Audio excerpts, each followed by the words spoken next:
Well, hello, my inky friends. It's Cindy Lynn with my Inky Fingers. Thank you so much for joining me today on my YouTube channel and blog. In today's tutorial, I'm going to show you a very easy ink smooshing technique that totally looks like a watercolor background. Anybody can do this. It's super fun and it'll turn out different every time. The first example I'm going to show you is the darker method, and then after this one I'm going to show you the lighter method. Any water-based dye ink will work for this. So what you're going to want to do is take that ink that you have, make sure you're wearing your gloves, and you're going to want to smoosh that down onto some acetate. Now for this example, my acetate is the same size as my card, but you could use any size of acetate you want and any size card you want. So I'm just going to apply all of the ink to the acetate, 3 inks in 3 different sections, and then I'm going to take my water spritzer bottle and I'm going to saturate this acetate. I want quite a bit of water on there. And then I'm going to also spray my watercolor paper that, as you can see, I've taped down to my board with tape I've used many times before. So once I've got this all wet and I feel like I need a little bit more spray there, so I'm going to add a little bit more. I'm going to flip this over and I'm not going to worry about those little blue blobs. It just gives it a more organic look, you know. It'll turn out different every time too. So I'm going to go pick up this acetate, but I'm kind of going to wiggle it around and just kind of get some of that ink moving around there. And I'm pretty happy with that, so I'm going to stick that over on a scratch piece of paper. And I've got some paper towels, and honestly guys, I save my paper towels until I just can't stand looking at them anymore. I mean, it's not often you see me use clean paper towels because, you know, they're recyclable, but I try to use them as much as I possibly can. So I'm going to take that paper towel and just kind of sop up all my ink all over where I don't want it. And I had a nice little pool there, so I just kind of wanted to get that ink moving a little bit more. So I picked up my board and I was able to kind of get it to move a little more. Now here's for the lighter method, and the card that I made was using the lighter method. So the trick here is to use less ink. So as you can see, same acetate, but I put much less ink on there. So I'm going to saturate my paper. And it doesn't matter which order you do it, wet your paper or your acetate first and whatnot. So I'm going to get all of that water sprayed all over my acetate. But here's another little trick, okay? Instead of flipping that over and putting it directly on our paper, we're going to pull out either a scratch piece of paper or some paper towel, and I'm just going to use some scratch grid paper there. And you can see I'm kind of like tilting that acetate to kind of get the ink moving. And I wanted a lot of that ink to come off and end up on my scratch paper. And again, I got some dribbles and some splooging there, but you know what? It's totally fine, because when you smoosh your acetate around on your watercolor paper, it just ends up looking so pretty. So doesn't matter if your ink drips or whatnot, play with it. See, you know, what you like best. Now here, I kind of had a little bit too much splooging there at the bottom. So again, take your paper towel or your baby wipe or a Kleenex or some toilet paper, even though that stuff's so hard to find right now. But nevertheless, whichever you want, take that and just kind of pick up a little bit of the extra ink. You can come back in with your acetate, add a little bit more ink and smoosh it around a little bit more. But I was going for a very light and soft look here. So I wanted to make sure that I didn't have too many dark colors. I didn't want the color to be super opaque. I just wanted it to be nice and light. So I'm just using a baby wipe that's completely dirty, but I'm just looking for some little clean spots in there, and I'm just tapping that, pouncing it. And if you use a baby wipe, there's no texture on baby wipes, so you won't leave any texture prints on your watercolor paper. Now that's a little bottle of alcohol, and I'm just gonna zippity-doo clean up that waffle flower mat. I'll put a link below for these craft mats. These are water media mats. They are amazing. So now I'm going to pull out my detailed hearts die, and I'm just going to run that through my Big Shot. And I am going to speed the video up here now for time purposes, because this video is a little longer than most of my videos. Now I'm going to throw that away, but here I'm going to use the foam piece that comes with my brush attachment for the take your pick. Look at that. All those little pieces stay perfectly on there. If you were wanting to put those all back into this stencil, that is absolutely perfect because they all stay in place.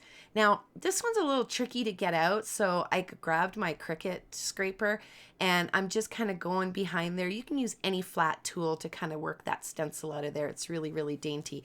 Now, if you don't like the fact that your stencil's not all flat, flip your board over where your watercolor paper was, put a little bit of water, spray it on that stencil, and just put your big F block over top, and in a few minutes that'll be nice and flat and dry. So I'm going to pull out my de-statification tool here and a sentiment from Peaceful Moments, and I'm going to want to stamp this 2 times. And in a minute you'll see why I stamped it 2 times. But I'm going to use my Versamark sticky ink, and that will allow the embossing powder to stick to the sentiment and hopefully nowhere else because we used our de-statification tool. So I'm going to stamp that 2 times like I said, and I'm just going to move the paper. That's why I'm using my Stamparatus. Now I don't have to worry about whether or not I get a good impression, and I just kind of bring it up and tilt it, and I can see that I have a good watermark there, so I don't need to stamp it twice. Now I'm going to apply my white embossing powder there and just kind of tap off all those little hitchhikers. You know, it doesn't matter. There's always a couple there. So I just bring out my little paintbrush and I get rid of those. Now I'm going to heat set that till it's nice and smooth and melted. And then we're going to cut out these sentiments. Now, I wanted to give the card a little bit more interest, hence why I cut apart the sentiments. So I'm just going to cut these off of that paper, and I'm going to put that in my scraps bucket, and I can use that later. But the first thing I'm going to do is just go along that 3rd line. And I'm just eyeballing this by hand. It doesn't have to be perfect. But wherever the letters are kind of loopy, I want to fussy cut around those and just follow the loopiness. It just kind of gives the sentiment a little bit more interest. So I'm going to follow all the little loops around the moments.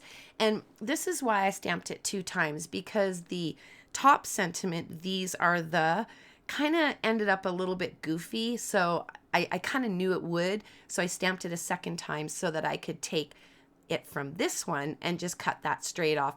And I kind of cut them really boxy. If you notice there, the top sentiment and the bottom, the top one and the 3rd one. So I went back later and I just rounded the corners on there. So I'm going to pull that off of my board, and I'm going to save my tape because it's still sticky. And that's the measurements that I cut that mat to.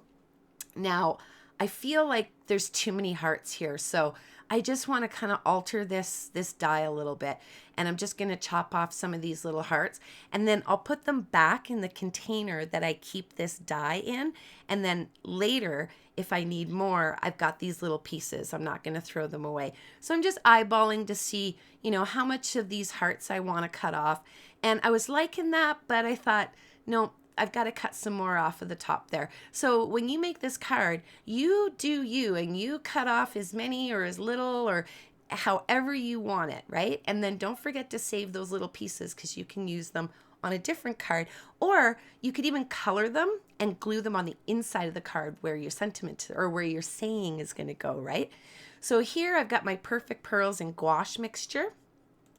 Now this particular mixture isn't actually in my sprays and splatters video, but I will link that so you can see my other sprays and splatters. And I do plan on redoing that video, and I'll add this one to it. And I thought that was funny to put in my press record.